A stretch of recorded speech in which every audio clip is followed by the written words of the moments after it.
All right. Well, let's talk a little bit about yesterday was a busy day.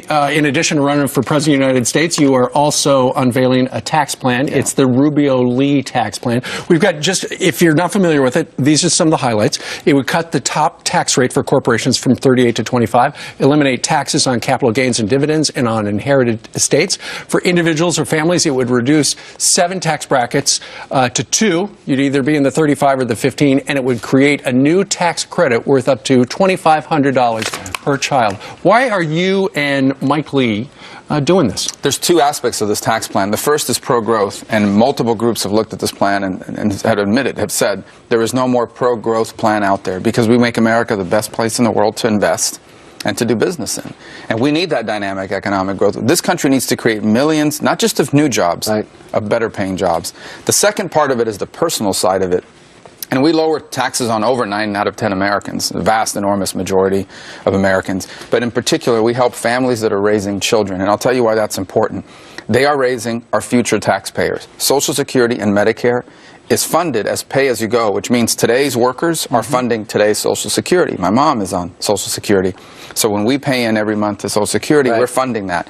The future payers of my Social Security and your Social Security are the children of today, and parents that are undertaking the expense are investing in America's future. And so the tax plan adds to the child tax credit in recognition of the fact that the tax code currently penalizes families with children. So a lot of people are saying, look, I don't know if you heard last week, it turns out our deficit's growing again. Up to $480 billion we're out of whack, along with the $18 trillion we started the year with. And you're saying less revenue, and I promise you growth. Well, actually, after 10 years through this plan, if you look at it 10 years from now, it'll actually be revenue positive because of the economic growth aspect. But here's the other point. Even if this tax plan raised taxes, it still wouldn't cut the debt or even make a dent on it. That's something else. So here's what we need to do. You have to do 2 things to deal with the debt. You have to grow your economy rapidly, not slowly, not 2% a year, fast. This plan does that. And the second thing is you have to hold the line on future spending. That's a separate issue. This is the growth part of that plan. Sure. Well, Senator, your plan, while there are some people out there who are going, great, finally somebody's talking about it, there are critics on both sides. The Wall Street Journal on the editorial page, they had a couple of people who look at money stuff all the time, and they say it falls short. Well, what they say, they don't like the child tax credit. They want across-the-board cuts. But we looked at that. So if you got rid of our child tax credit portion, there'd be a lot more people supporting it on that side of the argument. But we'd only be able to cut the rate by 2%.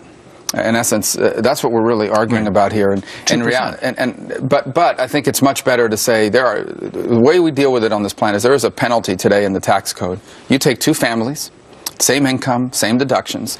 One has 4 children, one has none. They're paying the exact same tax rate. Our point is the family raising the 4 children are investing. If they were investing in a machine, it's a great way to look at it. If they were investing in a machine, they could write it off their taxes. They're investing in people, our future Americans, our future taxpayers. The tax code should recognize